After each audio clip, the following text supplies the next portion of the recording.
Hello friends, जय हिंद, वंदे मातरम। Welcome back to our YouTube channel. Friends, अभी 2-3 दिन पहले एक खबर आई थी और मैंने उसमें एक वीडियो बनाई थी कि अरविंद केजरीवाल को राउज रेवेन्यू कोर्ट डिस्चार्ज किया है।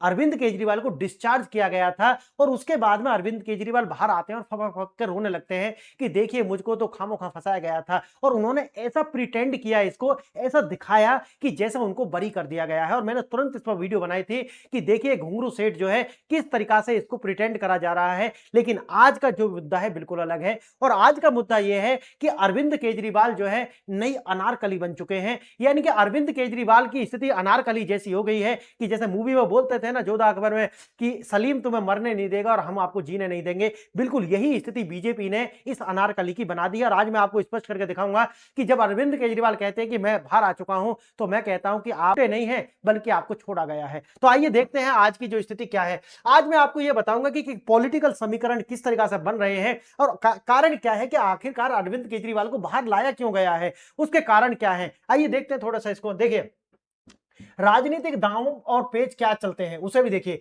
राज्यसभा के अंदर आप जानते हैं कि लगभग 162 का बहुमत जो है चाहिए और किसी भी पार्टी के लिए, खासकर बीजेपी जो है उसको अगर कोई बिल पास कराना है, राज्यसभा से जो बिल पास होते हैं तो उसके लिए बहुमत चाहिए 162। अच्छा, इनके पास कितने हैं? इनके पास लगभग 133 के करीब इनके पास में है सांसद। क्लियर? अब इनको लगभग कितने चाहिए? तो इनको 30 के करीब चाहिए। अब ये जो 30 है इनमें से कितने का समर्थन आपसे है? लगभग 10 का। यानी कि जो नॉन बीजेपी है, नॉन एनडीए है, उनमें से 10 का 10 तो यानी कि टोटल कितने हैं? 30। और इन 30 में से 10 कहां से आते हैं? आपसे आते हैं। अब मेरी बात समझिए आप। देखिए अरविंद केजरीवाल को छोड़ने के पीछे दो कारण अब आपको समझ में आएंगे। एक तो है बंगाल का चुनाव और दूसरा है पंजाब का चुनाव। अब आपको मैं इसमें यह समझाऊंगा कि अरविंद केजरीवाल जो है उनको छोड़ा क्यों गया है। उनका कारण यह है कि अच्छा जैसे ये छोड़े गए अरविंद केजरीवाल, तुरंत कांग्रेस, देखिए कांग्रेस के क्या बयान आने लगे कि ये मिली जुली साजिश है, ये बीजेपी का ही आदमी है, ये इस तरह की बात आने लगी कांग्रेस की साइड से। कारण क्योंकि जिस तरीका से पंजाब के अंदर माहौल है तो यह देखा जा रहा था कि हो सकता है कि कांग्रेस सरकार बना ले वहां पे। और दूसरा यह है कि एक वोट कटुआ जो है बंगाल के अंदर भी चाहिए। तो ये दोनों को देखते हुए ही अरविंद केजरीवाल को बाहर लाया गया है। और तीसरी बात है जो समर्थन मैंने अभी आपको बताया, ये समर्थन भी चाहिए होता है। आइए देखते हैं राज्यसभा का जो जादुई आंकड़ा है इसको पाने के लिए भी यह कार्य किया गया है। आम आदमी पार्टी का जो महत्व, जैसे पंजाब की राज्यसभा सीट जो है उन पर बिना उनके जो है ये बहुमत हासिल हो ही नहीं सकता बीजेपी को। आगे देखेंगे मेजोरिटी के लिए चाहिए 162। इनके पास में एनडीए जो है, बीजेपी टोटल आप जानते हैं ना, इनके मिलाकर के 133 है। बची 29 ये कहां से आएंगी? मैंने अब जैसे बताया 10 तो आती हैं आपसे और दूसरी जो क्षेत्रीय दल है उनसे भी आएंगी। आगे देखते हैं पश्चिम बंगाल मतदाता सूची और चुनाव की चुनौतियां। 66 लाख संदिग्ध नाम कटौती। ये इसके लिए मैंने अलग से वीडियो बनाई थी कि 66 लाख नाम कट चुके हैं और लगभग टोटल अगर देखा जाए तो इतना ही, लगभग इतना ही 50 लाख के आसपास जो अभी नाम है वो क्या है? सस्पेंशन में, यानी कि संदिग्ध है। उनको प्रोवाइड कराया जाएगा। अगर वो प्रूवन नहीं कर पाते हैं तो फिर उनको भी जो है हटा दिया जाएगा। तो 1 करोड़ 20 लाख के आसपास जो है वोट है वो कटने वाले हैं बंगाल से। और मैंने इसके लिए अलग से वीडियो बनाया था, अगर आपको चाहिए तो वो भी मिल जाएगा। मुख्यमंत्री अपने चुनाव क्षेत्र में ही जो है चुनाव हारने जा रही हैं। ऐसा मैंने इसलिए बताया था क्योंकि इनका जो जीत थी उस समय थी 48,000 वोटों से। 48,000 वोटों की जो जीत है। अच्छा, इनकी जो कॉन्स्टिट्यूएंसी है वहां से हटाई गई कितनी सीट है? वहां से वोटर हटे हैं 47,000, यानी कि 47,000 हट चुके हैं। और अभी सस्पेंशन में कितने हैं? 30,000 के आसपास सस्पेंशन में। आपको दिखाऊंगा इसमें। तो सोचिए कि ये भी हार रहे हैं। इसका मतलब है कि लैंडस्लाइड विक्ट्री जो है बीजेपी की बंगाल के अंदर होने जा रही है। और दूसरा समीकरण पंजाब वाला जो है वो आपके साथ मिलकर यानी कि अरविंद केजरीवाल के साथ मिलकर के जो है बीजेपी साधती हुई नजर आ रही है। देखिए मतदाता सूची सुधारों के कारण चुनाव 7 मई अगर जाते हैं, एक मैं आगे इसमें ही बताऊंगा कि बीजेपी जो है 7 मई से आगे इस चुनाव को ले जाने वाली है। इसका मतलब है जो एसआईआर की प्रक्रिया है इसे और डिले करा जाएगा और इसको जो है लेकर के जाया जाएगा 7 मई। अब जैसे ही 7 मई होगी विधानसभा तो भंग हो जाएगी बंगाल की, और विधानसभा जैसे ही भंग होगी वहां पर कहा हो जाएगा राज्यपाल और राष्ट्रपति शासन लगेगा। राज्यपाल चलाएंगे, राष्ट्रपति शासन लगेगा। और राष्ट्रपति शासन में चुनाव कराना चाहती है बीजेपी बंगाल के अंदर, क्योंकि यह होगा निष्पक्ष चुनाव। यानी कि बीजेपी निष्पक्ष चुनाव कराना चाहती है और इससे जो है लैंडस्लाइड विक्ट्री होने वाली है बीजेपी की। आइए थोड़ा देखते हैं इसे, पूरा आज इसका सिनेरियो हम समझेंगे। लेकिन आगे बढ़े उससे पहले 2 प्रश्न है, आपको इनका जवाब देना होगा। अगर जानते हैं तो ठीक है, लास्ट वाली स्लाइड पर इनके आंसर मिल जाएंगे। पहला देखिए, एक सत्ताधारी पार्टी किस राज्य में अपने मुख्य विपक्षी दल कांग्रेस के खिलाफ एक अन्य विपक्षी दल आपको चुनाव में मजबूत क्यों दिखाना चाहती है? पहला, वोट काटने के लिए। दूसरा, राज्यसभा के 162 वोटों के गणित साधने के लिए। तीसरा, राष्ट्रीय गठबंधन तोड़ने के लिए। और चौथा, स्थानीय नेतृत्व को कमजोर करने के लिए। आंसर आपको पता है, मैंने बताया, लेकिन कोई बात नहीं, लास्ट में मिल जाएगा, नहीं पता तो। दूसरा प्रश्न, भारत के घरेलू राजनेता किसी ऐसे विदेशी धार्मिक नेता यानी कि ईरान के निधन पर शोक क्यों व्यक्त करते हैं जिसने हमारे कश्मीर और भारत के खिलाफ जहर उगला है? पहला, कूटनीतिक दबाव। दूसरा, अंतर्राष्ट्रीय शांति का प्रयास। तीसरा, घरेलू वोट बैंक की तुष्टिकरण। और चौथा, विदेश नीति बदलाव। ये इसलिए है जैसे कि सोनिया गांधी ने एक पेपर में लेख लिखा और जताया कि देखिए भारत जो है वो शोक क्यों व्यक्त नहीं कर रहा है। खुमनई, भाई खुमनई कौन है? कौन है खुमनई? खुमनई कोई नेता है, राजनेता है, प्रधानमंत्री है, राष्ट्रपति है? कौन है? ईरान का एक धार्मिक लीडर है। अब उसके लिए भारत क्यों शोक व्यक्त करेगा भाई? क्यों मोदी जी शोक व्यक्त करेंगे? ये आप जान गए, ये है सिर्फ तुष्टिकरण की, यानी कि कांग्रेस की जो वोट बैंक है वो ना जाए, देश जाए तो जाए लेकिन वोट ना जाए। इसकी जो घटिया राजनीति जो है ये इसका कारण है। आइए देखते हैं, अब तो आंसर बता दिया, आगे देखिए। 2024 में लोकसभा चुनाव के लिए अंतरिम जमानत स्टार कैंपेनर को छोड़ा गया था। आप जानते हैं कि जैसे ही ये होता है जो है अरविंद केजरीवाल को बाहर लाया जाता है। फिर देखिए 2 जून वापस सरेंडर किया गया, यानी कि जैसे ही चुनाव होता है, रिजल्ट आता है, तुरंत इनको जो है फिर वापस से जेल भेजा गया। अगस्त के अंदर सुप्रीम कोर्ट द्वारा फिर अर्जी खारिज की गई और उसके बाद सितंबर 2024 में सीबीआई के कामों के कमजोर दिखा करके फिर दोबारा जो है हरियाणा विधानसभा चुनाव आता है, फिर दोबारा से इनको जो है बाहर लाया जाता है। और फिर हरियाणा चुनाव, फिर दोबारा से आप देखा इन्होंने कांग्रेस की वोट काटी और वोट काटने के बाद में बीजेपी की लैंडस्लाइड विक्ट्री हो गई और दोबारा से जो है इनको फिर छोड़ा जाता है। देखिए हरियाणा चुनाव का गणित यह था कि दोनों के बीच का जो अंतर है वो 0.58% बनाम 1.53%।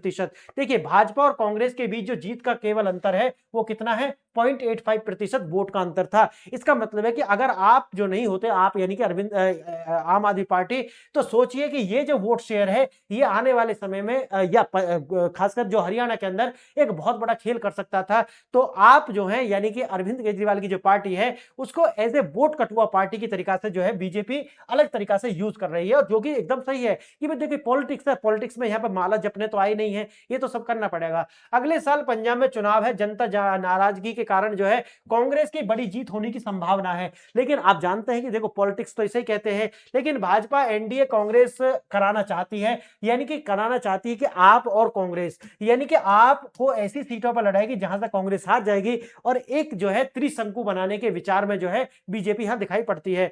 उत्तर पंजाब की विधानसभा में नहीं बल्कि दिल्ली के संसद में ये जो है इसका कारण छुपे हुए आपको नजर आ सकते हैं। देखिए राज्यसभा का जादुई आंकड़ा है वही, जैसे मैंने बताया, इसके लिए 30 नए जो है वोट मैनेज करने होंगे, और इसको जो है 10 तो आते हैं कहां से? आम आदमी पार्टी के, और बाकी जो बचे हुए 20 हैं वो भी जो है जो क्षेत्रीय दल है वहां से आ जाएंगे। अब 13 राज्यसभा सीटें आती है कहां से? पंजाब और हरियाणा से।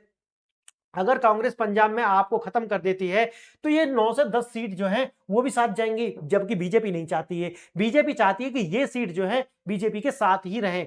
अब भाजपा का 30 सीटों का जो जुगाड़ है वो हो जाएगा, और बीजेपी जो है वो इनको स्ट्रॉन्ग करके रखेगी पंजाब के अंदर। पंजाब में आपका मैदान में टिके रहना जरूरी है ताकि विपक्षी वोट बैंक और कांग्रेस के राज्यसभा में बहुमत जो है वो हासिल ना हो सके, क्योंकि अगर ऐसा होता है तो देश के लिए भी अच्छा नहीं है। आगे देखिए बंगाल का वोटर लिस्ट क्लीन अप करा जा रहा है, और दूसरा इसमें मैंने जैसे बताया कि इसको लंबा खींचा जाएगा, और जैसा कि मैंने बताया कि 7 मई तक जो है इसको खींचा जाएगा, और 7 मई जैसे ही होगी तुरंत जो है आप राष्ट्रपति शासन लगाया जाएगा और उसके बाद में ही चुनाव वहां पर कराया जाएगा। और जैसा कि मैंने बताया कि 1 करोड़ से ज्यादा जो वोट हैं वो काटे जाएंगे, 66 लाख तो डिलीट हो चुके हैं, बाकी अभी 50 लाख से ज्यादा ऐसे हैं जो सस्पेंशन में हैं। देखिए ममता बनर्जी ने अपनी सीट पर 58,000 वोट से जीती थी, जिनमें से 47,000 वोट जो है अब तक कट चुके हैं, और लगभग 14,000 वोट ऐसे हैं जो सस्पेंशन में है। तो इसका मतलब है ये भी अधिकांश इनमें से हट ही जाने वाले, 90% तो आप समझिए हटेंगे। इसमें देखिए यही कारण है कि ममता बनर्जी बंगाल में प्रचार करने के बजाय दिल्ली में वकीलों के साथ एसआईआर चुनौती जो है वो दे रही है। आरएसएस जो ग्राउंड पर उतर चुका है बंगाल के अंदर, और एकदम जो है हाई लेवल की जो है मीटिंग जारी है और प्रचार जारी है। 7 मई बंगाल विधानसभा भंग होने के बाद जो है मैंने जैसे कि बताया कि 40 दिन चुनाव घोषणा को लेकर के बचे हुए हैं, आचार संहिता हो और ये सारा का लगा करके लेके बीजेपी से डिले करेगी, और और डिले करने के बाद में जैसा कि मैंने आपको बताया है कि वहां पर जब तक राष्ट्रपति शासन नहीं लगेगा तब तक निष्पक्ष चुनाव कराने, ऐसा लोग मानते हैं, ऐसा विश्लेषक बताते हैं कि वहां पर जो है एक चुनाव कराना इस तरीका से नामुमकिन ही है और जब तक राष्ट्रपति शासन ना लगे। अब देखिए दूसरा विषय आता है कि सोनिया गांधी को क्या दर्द है कि वो जो है खुमनई के लिए इतना आंसू बहा रहे हैं। सोनिया गांधी हो या ये प्रियंका गांधी हो, कारण है वही तुष्टिकरण की राजनीति। इनको जो है बंगाल के अंदर नहीं दिखा कि बांग्लादेश में किस तरह के जो हिंदू हैं उनको मारा गया, इनको वो नहीं दिखता। इनको नहीं दिखता कि अफगानिस्तान के अंदर किस तरीका से जो है लोगों की हत्या की जा रही है, वो भी नहीं दिखता। इन्हें ये नहीं दिखता कि जो खुमनई था उसने 370 को हटने का विरोध किया था। उसने कहा था कि हम कश्मीर में मुसलमानों की स्थिति को लेकर चिंतित हैं, भारत ऐसी नीति अपनाए जिससे कश्मीर के लोगों का उत्पीड़न ना हो। यही वो खुमनई था जिसने 2020 में भारत में चरमपंथी हिंदुओं द्वारा मुसलमानों का जो नरसंहार हो रहा है वह सही नहीं है, ऐसा जो है बयान दिया था। और यही वही खुमनई है जिसके देश के द्वारा $11 बिलियन जो है ओएनजीसी के निवेश करने के बाद में उसको लात मार के बाहर निकाला था और चाइना को जो है वो ऑयल फील्ड जो है प्रोवाइड कर दिए थे। तो इनके साथ क्या भाई हम देश के साथ है या इस खुमनई के साथ? नहीं, कांग्रेस जो है अपने वोट बैंक के साथ है। देश जाए तो जाए, वोट बैंक ना जाए। आगे देखना। अब यही जैसे मैं आपको बता रहा हूं इनका दोगली राजनीति ये है। बांग्लादेश में हिंदुओं का जब नरसंहार होता है तो कांग्रेस चुप रहती है। बलूचिस्तान में जब पाकिस्तान अत्याचार करता है कांग्रेस चुप होती है। ईरान में महिलाओं का हिजाब की वजह से जो है इतनी सारी महिलाएं मार दी जाती हैं, कांग्रेस चुप होती है। पाकिस्तान के द्वारा जो है अफगानिस्तान पर बमबारी की जाती है, कांग्रेस चुप होती है। तो अब मुझे बताइए कि किसके हैं? इनके लिए कोई ह्यूमन राइट नहीं है, सिर्फ और सिर्फ पॉलिटिक्स है। गाजा के लिए आंसू बहाएंगे, खुमनई के निधन पर आंसू बहाएंगे और यहां पर ज्ञान देंगे, लेकिन अब ये ज्ञान लेने वाला भारत में कोई भी नहीं है। ये विदेश नीति का हिस्सा नहीं है। पूरी तरीका से एक विशेष धर्म के लोगों को खुश करना या एक मजहब के जो लोग हैं उनकी जो है चंपी करना और तलवे चाटने की राजनीति है, इससे ज्यादा कुछ भी नहीं। असली भावुकता से नहीं, आंकड़े से चलती है। शुरुआत में पूछे गए प्रश्न जो है मैंने जैसा कि आपको बताया उनके जो आंसर है मैंने वहीं पे आपको वैसे तो इसका आंसर दे दिए थे। तो फ्रेंड्स आपने वीडियो देखा, इसके लिए धन्यवाद। जय हिंद, जय